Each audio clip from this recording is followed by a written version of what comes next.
చూసినప్పుడు ఇది వర్కౌట్ అవుతుందా లేదా అన్నది యాజ్ యూజువల్ అందరికీ ఒక డైరెక్టర్కి అది ఉంటుంది, కానీ స్క్రీన్లో అది చూసినప్పుడు చాలా హ్యాపీగా ఫీల్ అయ్యాను. And thanks to I'll come last to the producer. First, Ravi sir, music. He loved the film and he always boosting me. ఇది ఖచ్చితంగా వర్కౌట్ అవుతుంది, మనం ఏదైనా గట్టిగా ఎక్స్పెరిమెంట్ చేద్దాం మ్యూజిక్లో, సౌండ్లో అని మాట్లాడి అలా తీసుకొచ్చారు. సీరియస్లీ ఇది వెస్టర్న్ క్లాసికల్ ఫ్యూషన్ అలా ఒకటి ట్రై చేసి ఎలా కంటెంట్ ఉందో అలాగే మ్యూజిక్ కూడా ట్రై చేసాము.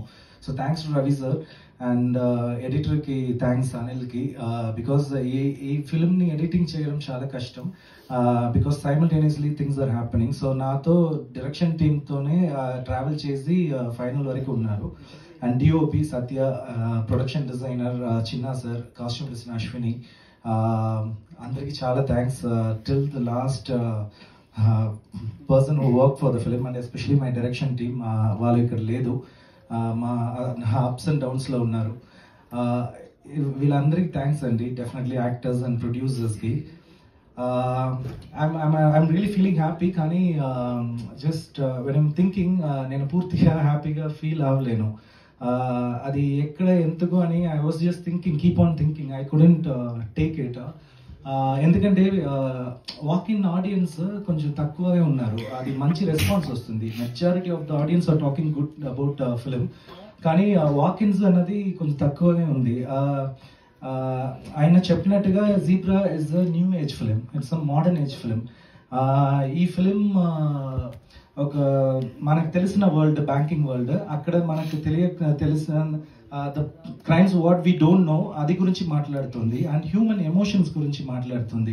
బికాస్ నేను టైప్ ఇష్టం లేదు నాకు హీరో వెస్ విల్లన్ అలా, బికాస్ నేను రైట్ మీరు రాంగ్ అని ఎవరు చెప్పలేము, బికాస్ ఇప్పుడు సోషల్ మెచ్యూరిటీ వచ్చింది అందరికీ. సో ఆ సోషల్ మెచ్యూరిటీ, ఆ అండర్స్టాండింగ్, బికాస్ మీకు కూడా ఒక పర్స్పెక్టివ్ ఉంటుంది మీ యాక్షన్ వెనక. సో అదే నేను విల్లన్గా నేను డిసైడ్ చేశాను, అదే హీరోగా డిసైడ్ చేశాను. సో అదే బ్లాక్ అండ్ వైట్, అన్ని బ్లాక్ షేడ్ వైట్ షేడ్ వస్తుంది బయట అని. సో ఈ మూవీ న్యూ ఏజ్ సినిమా ఎందుకు మళ్ళీ చెప్తున్నానంటే, మేము కొత్తదిగా ట్రై చేసాము. యాజ్ అ డైరెక్టర్గా, యాజ్ అ రైటర్గా నాకు నమ్మకం ఉంది డెఫినెట్గా. ఏదైనా ఏ స్టోరీ అయినా చెప్పవచ్చు, కానీ ఎంత ఇంట్రెస్టింగ్గా చెప్పబోతున్నాం అని దాంట్లోనే ఆడియన్స్ పుల్ చేయడం ఉంది. So we believe that we did it, but that walk in customers audience are very less, అది ఒక పాయింట్. ఇంకొకటి లాజికల్ ఎర్రర్స్, అది కొన్ని ఇది నేను అడ్రస్ చేశాను. The thing is, this story is about ego war. ఇప్పుడు మలయాళంలో ఒక రైటర్ ఉన్నారు సచి అని, late Sachy, is no more now. ఆయన రాసుకున్న Ayyappanum Koshiyum and driving licence రెండు ఒక్కటే స్టోరీ, ఒక్కటే, ఇద్దరికి మధ్యలో వస్తున్న ఈగో వార్. అదే ఇక్కడ నేను పెట్టాను, కానీ అది స్టోరీ చెప్పిన విధానంలో అన్ని స్క్రీన్ ప్లే మారుతుంది. So that is what I also tried. So అలాంటి ఒక మూవీని ఇక్కడ తీసుకొచ్చినప్పుడు నేను ఇక్కడ గ్రౌండ్ రియాలిటీ తెలుసుకోవాలి. నేను తమిళనాడు నుంచి వచ్చాను, నాకు ఇక్కడ కల్చర్ అంత తెలియదు, sorry to say this.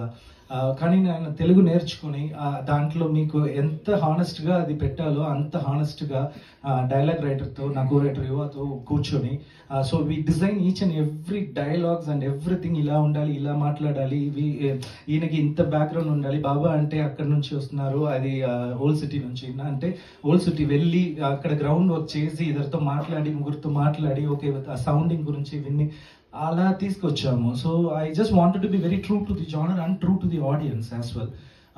So అలా చేసిన మూవీ ఇది. వీ ట్రైడ్ అవర్ బెస్ట్ అండి definitely, and happy that customer, sorry again customers వస్తుంది, అది ఎందుకంటే ఆడియన్స్కి చాలా థ్యాంక్స్. అంత అరుస్తున్నారు థియేటర్లో, క్లాపింగ్ వస్తుంది. సీరియస్లీ యాజ్ డైరెక్టర్గా, యాజ్ యాక్టర్, యాజ్ అ ప్రొడ్యూసర్గా మేము అందరూ ఆ మూమెంట్ని ఫీల్ చేసాము. ఇది ఈ మూవీలో నేను అదే మీరు మూవీ చూసిన జస్ట్ ఆడియన్స్గా ఒక్కటే నేను చెప్పాలి, వెళ్ళి థియేటర్కి వెళ్ళి మూవీ చూడండి, చూసిన వాళ్ళు మిగతా వాళ్ళకి చెప్పండి, ఇంకా చూడలేకపోతే వెళ్ళి చూసి మళ్ళీ చెప్పండి. ఇది వర్డ్ స్ప్రెడ్ అవ్వాలి, మాకు అదే కావాలి. రివ్యూవర్స్ అండ్ అందరికీ మీరు ఏదైనా క్రిటిక్ పాయింట్ ఇస్తే అది ఈ మూవీ ఇంకా మంచిగా రావాలి అన్న ఇంటెన్షన్తో చెప్తున్నారు కాబట్టి I'm really happy for that, I'm sincerely thanking for that. So మీ పాయింట్ని డెఫినెట్గా నేను తీసుకుంటాను, ఎందుకంటే పెంగ్విన్ నుంచి వచ్చినప్పుడు అది కరెక్ట్ చేసి ఇది చేశాను. Every stage of my life I'm learning something. ఈ దీంట్లో కూడా ఒక లెసన్ నేను టేక్ అవే ఉంది నాకు జీబ్రాలో. మేము మా బ్రేవరీని ఈ మూవీలో చూపించాము, నేను, ప్రొడ్యూసర్స్, యాక్టర్స్ అందరూ. లక్ మీ దగ్గర ఉంది, అది మీరే ఇవ్వాలి. బికాస్ మీరు లేకుండా ఇది బికాస్ ఎందుకు నేను చెప్తున్నానంటే we have very limited space of time. ఇంకా కొంచెం రోజులు వైల్డ్ ఫైర్ రాబోతుంది. So we have only very limited time to hold this one. So దాని లోపల డిస్ట్రిబ్యూటర్స్, థియేటర్ ఓనర్స్, ప్రొడ్యూసర్స్ అందరూ, బికాస్ మన మూవీలో హ్యాపీ ఎండింగ్ ఉంది కానీ వీళ్ళకి కూడా హ్యాపీ ఎండింగ్ కావాలి, అదే నా కోరిక. So that is what I'm thinking. And actors గురించి మాట్లాడాలంటే Satya and Dhananjay really they nail the character. Definitely as a డైరెక్టర్గా నేను హ్యాపీ, ఆడియన్స్ కూడా అది అప్రిషియేట్ చేస్తున్నారు. నాకు ఒక్కటి అనిపించింది, just take it in the right sense, please don't mistake. Satya లాంటి ఒక యాక్టర్స్ ఇన్ కేస్ తమిళనాడులో ఉండంటే ఇంకా గట్టిగా దే వుడ్ హ్యావ్ సెలబ్రేటెడ్. నేను నిజంగా చెప్తున్నాను అది, because these kind of actors was very true to the script అన్నది, క్యారెక్టర్ అన్నది అంత ఈజీగా దొరకదండి డెఫినెట్లీ. బికాస్ వేరెవరికైనా వెళ్తే maybe the things would have changed definitely. I would have make the compromise, but చెయ్యాలి, ఆఫ్ కోర్స్ డైరెక్టర్స్ చెయ్యాలి, compromise చెయ్యాలి, నేనే చెప్తున్నాను. కానీ వాళ్ళకి అది అఫెక్ట్ అవ్వకూడదు, మనకి అఫెక్ట్ అవ్వకూడదు, అలా ఆ మీటర్లో పెట్టాలి. కానీ ఈ క్యారెక్టర్ నమ్మి సత్య అండ్ ధనంజయ్ అండ్ మిగతా ఉన్న క్యారెక్టర్స్ ఏమీ అడగలేదు, ఎలా ఉందో అది అలాగే ఇచ్చారు. Seriously thank you so much for each and every actors and producers. ఇలాంటి కంటెంట్ని నమ్మి కోట్లు కోట్లుగా డబ్బు పెట్టి అది మీ ముందు తీసుకురావడం అన్నది కొంతమంది ఉన్నారు అంతే. Definitely these people are done the justice to the script. అందుకే నేను అడుగుతున్నాను, మీరు media, respectable media fraternity, I have a huge respect on you, truly from bottom of my heart. మీరు వెళ్ళి చెప్పండి, ఆడియన్స్ని తీసుకురమ్మండి please. Audience also you have to come and watch it in theatres. ఇది థియేటర్ ఎక్స్పీరియన్స్ ఖచ్చితంగా దొరుకుతుంది. Floss yes, human, అదే నా మూవీ అదే. ఫైనల్గా నేను దీంతో నేను ఫైనల్ క్లోజ్ చేస్తా. నేను ఈ మూవీ రాస్తున్నప్పుడు నాకు ఒక స్టోరీ అప్పుడప్పుడు గుర్తు వస్తుంది. అది ఏమంటే, ఇప్పుడు ఒక బుచ్చర్ ఒక కత్తిని తీసుకుని ఒక ఆవుని just chasing some cow and he just running right left అని ఒక స్ట్రీట్ వెళ్ళింది.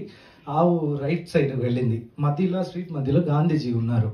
ఆ బుచ్చర్ వచ్చి గాంధీజీతో ఎటు వెళ్ళింది, ఏ సైడ్, ఏ వైపు, ఎటువైపు వెళ్ళింది అన్నప్పుడు గాంధీజీ ఏం చెప్తారు? He is a moral who doesn't lie. He is a man who has this ethical standard, and at the same time he will not harm anyone. అది కూడా ఆయన ఇదే.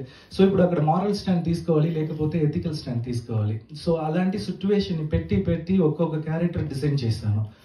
సో అలాగే దీంట్లో కూడా అన్ని మేమందరం, మా టీం అందరం అలాగే ఎథికల్ ఎక్కడ ఉండాలి, మారల్ ఎక్కడ ఉండాలి అని సిచ్యువేషన్ పెట్టి రియాక్ట్ చేస్తున్నాము.